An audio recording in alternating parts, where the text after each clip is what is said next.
What's up everyone? Today we're talking about, you guessed it, the R5 again. First, how do you like the new setup? Good, bad, change it? What do you think? Let me know down below. The new firmware 1.1.0 came out for the R5 recently, and I had the opportunity to shoot a wedding on it on Saturday. So today we're gonna talk about that experience. So let's get into it.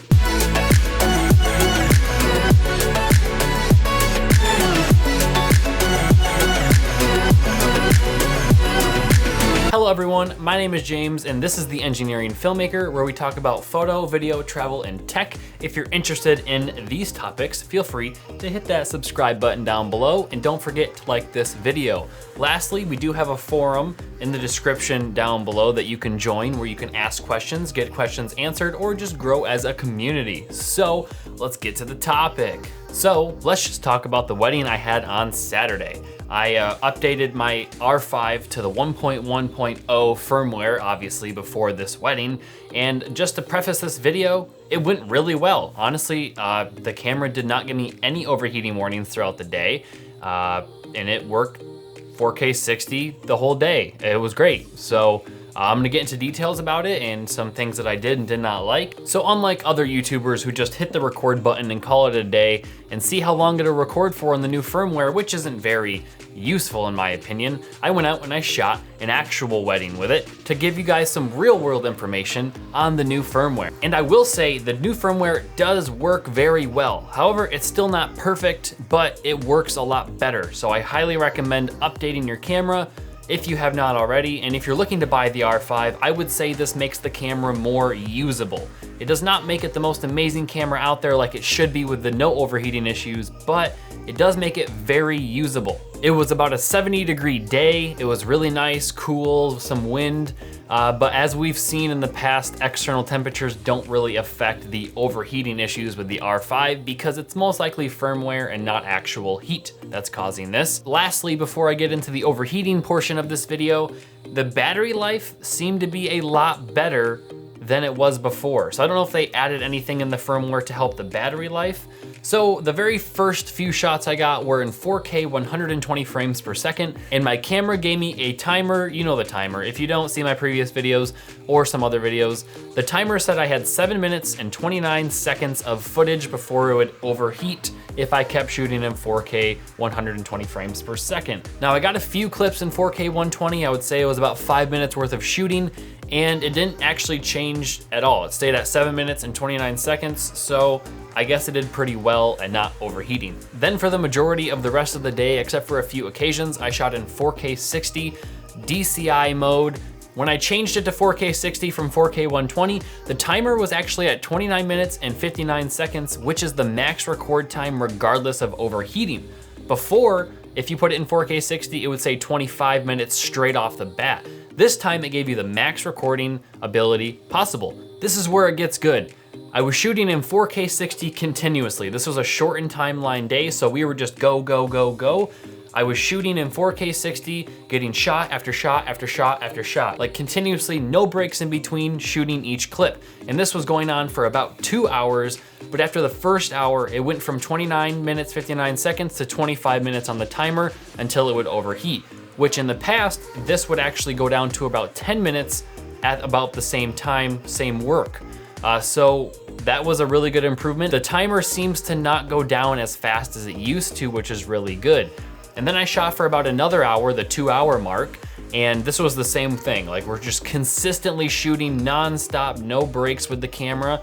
And after 2 hours, it was down to 15 minutes. And I started to get a little nervous at this point because I figured it's not fixed. They just gave us an extra 5 minutes. It's already down to 15 minutes, and I was kind of disappointed. But then we took about a 5-minute break just to get ready for the next event to happen. I took my SD card out and I backed it up just because I'm only using one SD card through the day, so I back it up with a NAR box, and it took about 5 minutes to back it up. So after I put the SD card back in, the camera was at 25 minutes, which it went from 15 to 25 minutes, which was really impressive in my opinion, because it used to not even move at all. It would stay at the same 15-minute timer after sitting for 5 minutes. So this was a great improvement from the previous firmware. It actually gives you more time after you let it sit for a very minimal amount of time, which I found very impressive.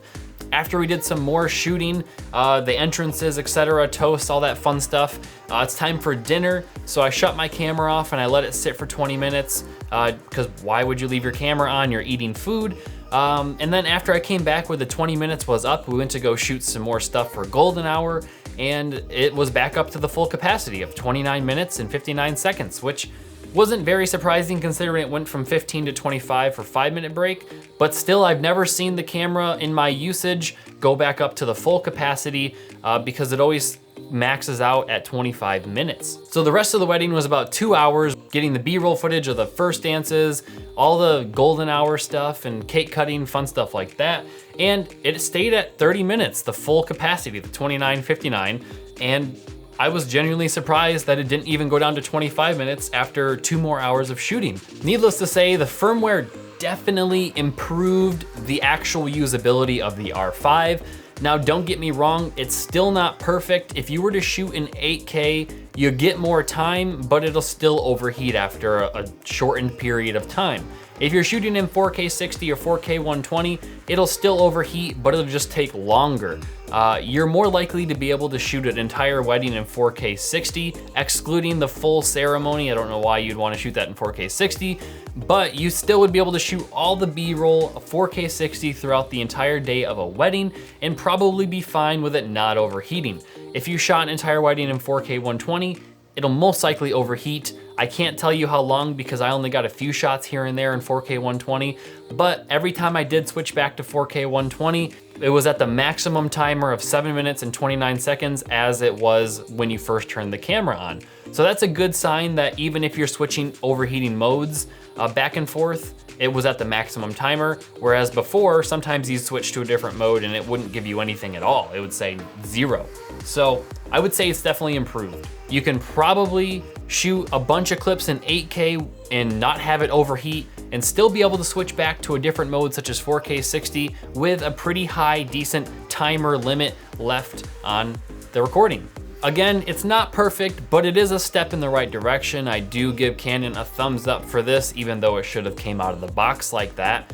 But let me know what you think about the R5 with the new firmware update. Let me know in the comment section down below.